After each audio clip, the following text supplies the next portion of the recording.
Hello students, आज हम electrostatics शुरू करने जा रहे हैं। सबसे पहले हम इलेक्ट्रोस्टैटिक की डेफिनीशन जानेंगे। इलेक्ट्रोस्टैटिक्स दो शब्दों से मिलकर बना है।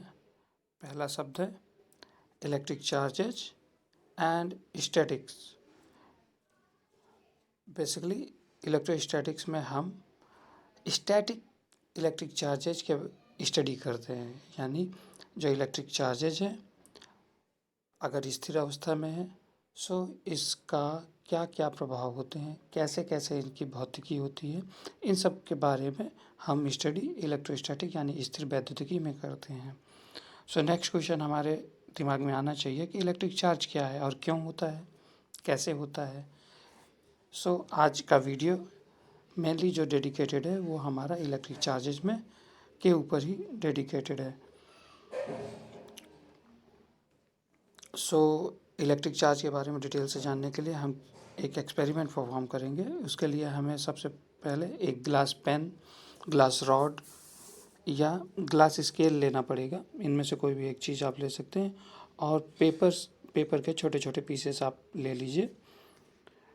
हमें इनके साथ करना क्या है, हमें जो है सबसे पहले जो है स्टेप है कि आप जो है ग्लास स्केल को जो है आप अपने हेयर्स पर जो है रब कर लीजिए और जो पेपर पीसेस आपने टेबल के ऊपर रखे हैं उनके ऊपर इन्हें पास करिए।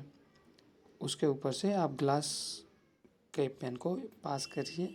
क्या फ़र्क पड़ता है आप इस वीडियो में उस एक्सपेरिमेंट को देख सकते हैं।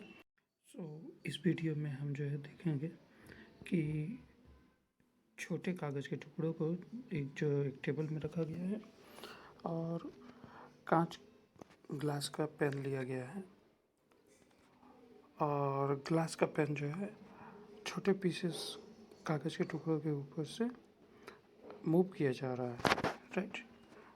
मूव करने पर आप देख पा रहे हैं कि इनमें किसी भी तरह का कोई भी अट्रैक्शन, रिपल्सन या किसी भी तरह का फोर्स एक्ट नहीं कर रहा है।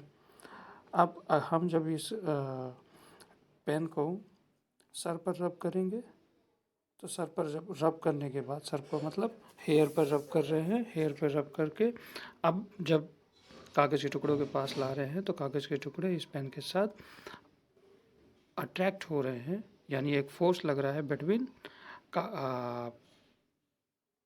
Paper pieces and the glass pen, right. इस तरीके से आप कह सकते हैं कि जब ग्लास पेन को हमने जो है रब किया हेयर पे तो ये कुछ अट्रैक्टिव फोर्स डेवलप हो गया और उसके कारण छोटे छोटे जो पीसेस हैं ग्लास पेपर के वो अट्रैक्ट हो रहे हैं। अब आप जब बड़े पीस को ही अट्रैक्ट करने की कोशिश करेंगे तो वो अट्रैक्ट नहीं हो रहा है। ऐसा क्यों हो रहा है, ये भी एक सोचने की बात है, ये भी एक क्वेश्चन है। जबकि छोटे पीसेस अभी भी जो है अट्रैक्ट हो रहा है। You can see it in the video, right.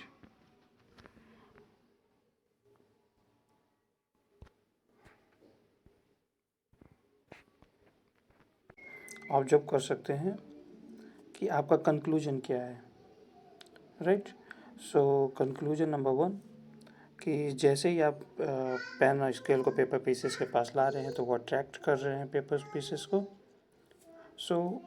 इससे आप निष्कर्ष निकाल सकते हैं कि जब आप पेन को रब कर रहे हैं, पेन को जब आप जो है हेयर के साथ रब कर रहे हैं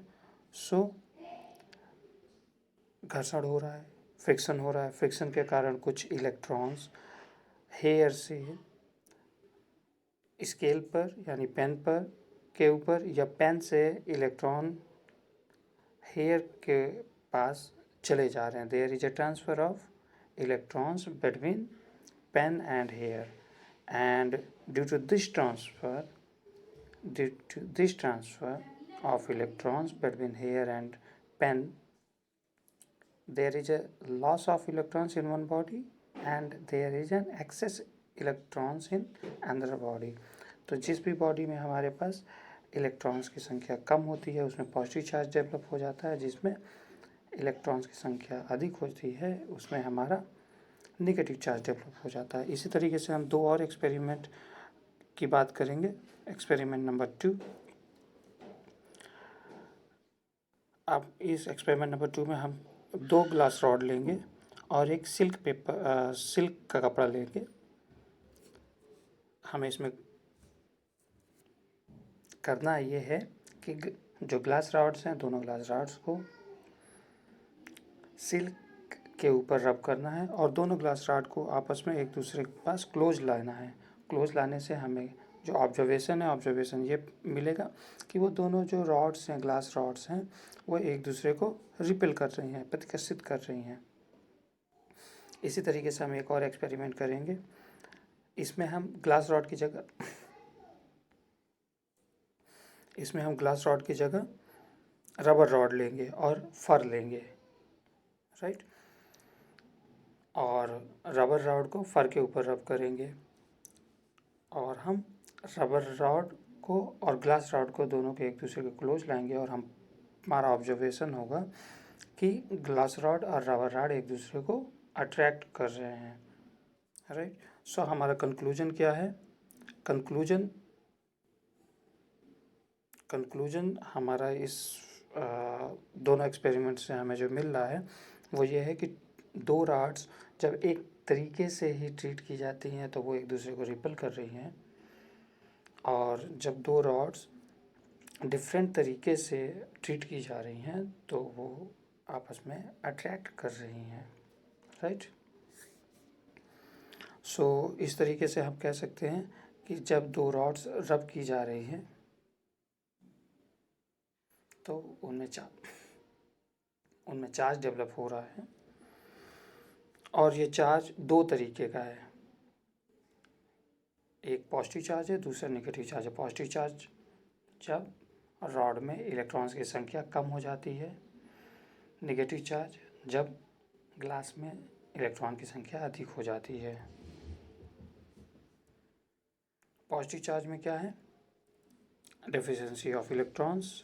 नेगेटिव चार्ज में एक्सेस ऑफ इलेक्ट्रॉन्स। इस कैरेक्टर को हम डुअलिटी ऑफ चार्ज कहते हैं, यानी चार्ज दो तरीके के होते हैं। हमारे ये एक्सपेरिमेंट करने से हमें पता चल गया कि चार्ज टू टाइप्स के होते हैं। एक पॉजिटिव चार्ज होता है, दूसरा नेगेटिव चार्ज होता है। साथ में हमें ये पता चल गया चार्ज क्या होता है, कैसे बनता है, राइट, और किन परिस्थितियों में वो पॉजिटिव हो सकता है और नेगेटिव हो सकता है। चार्ज को मेजर करने की यूनिट क्या है? चार्ज को मेजर हम कूलॉम में करते हैं।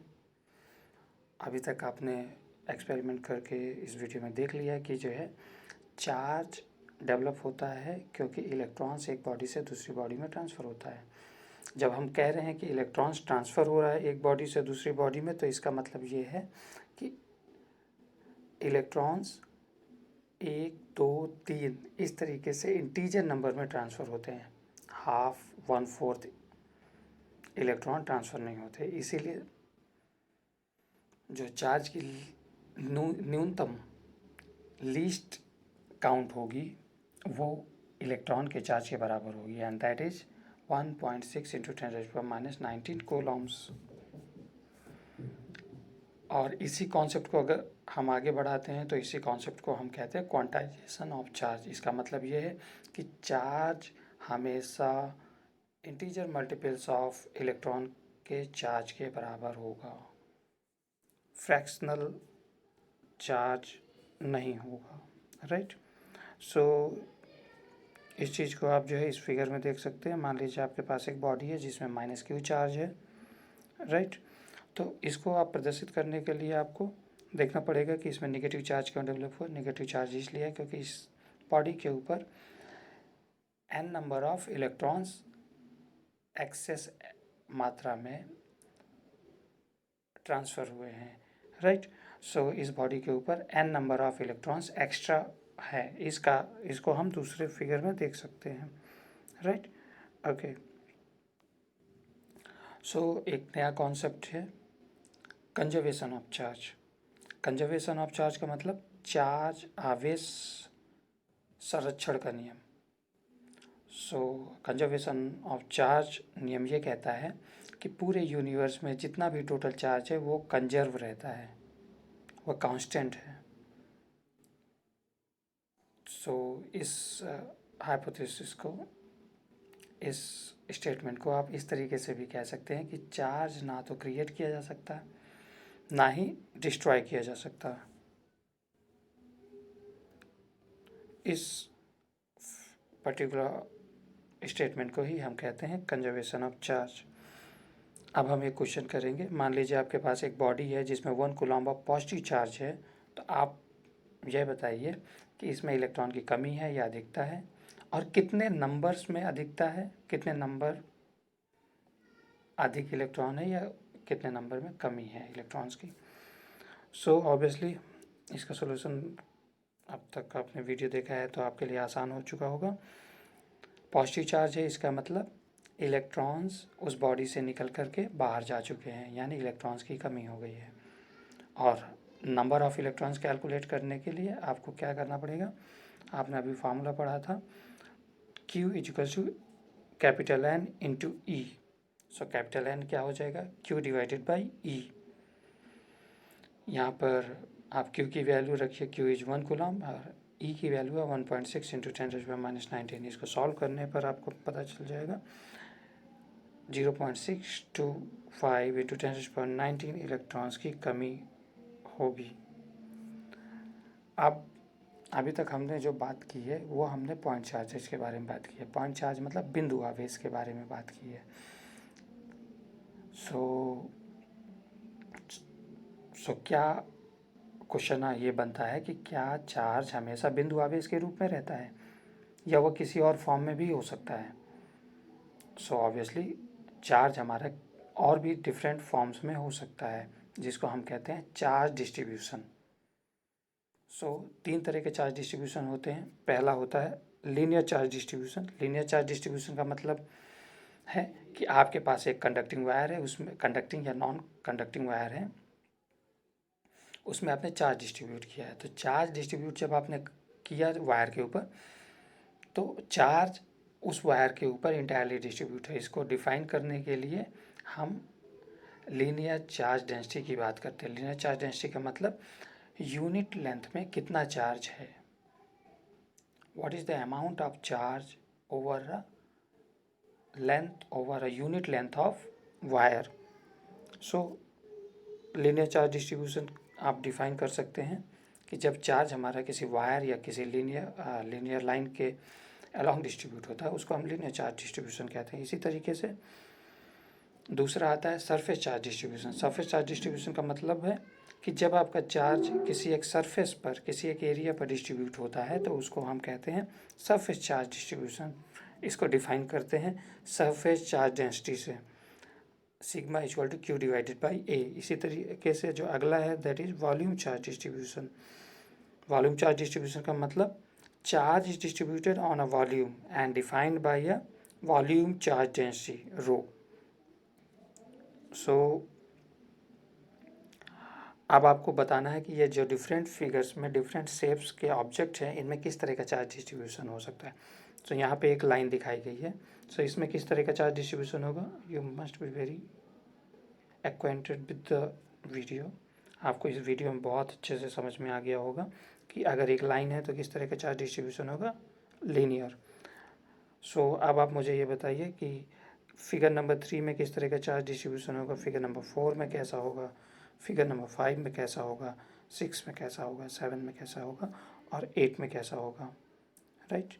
सो आप इन सब के बारे में देखिए। सो फिगर नंबर 8, क्योंकि ये वॉल्यूम है, सिलेंडर है, बेलन है, तो बेलन में एक वॉल्यूम होगा। जब वॉल्यूम होगा तो उसमें वॉल्यूम चार्ज डिस्ट्रीब्यूशन होगा। फिगर नंबर 5 एक घन है, क्यूब है, तो इसमें वॉल्यूम चार्ज डिस्ट्रीब्यूशन होगा। फिगर 6 एक आपका सरफेस है, surface charge distribution. Figure 4 surface है, तो आपका सरफेस चार्ज डिस्ट्रीब्यूशन। इसी तरीके 7 और 3 में भी सरफेस चार्ज डिस्ट्रीब्यूशन होगा। यहाँ पर एक और बात आपसे को समझनी होगी, फिगर 5 और फिगर 8 में यानी क्यूब और बेलन में सरफेस चार्ज डिस्ट्रीब्यूशन भी हो सकता है। अगर सरफेस चार्ज इस तरीके से किया जाए कि सिर्फ सरफेस में ही, बेलन के सरफेस में ही डिस्ट्रीब्यूट हो, तो बेलन के अराउंड, बेलन के सरफेस में सरफेस चार्ज डिस्ट्रीब्यूशन भी हो सकता है। सो इस तरीके से आपका ये वीडियो कंप्लीट होता है। Thank you.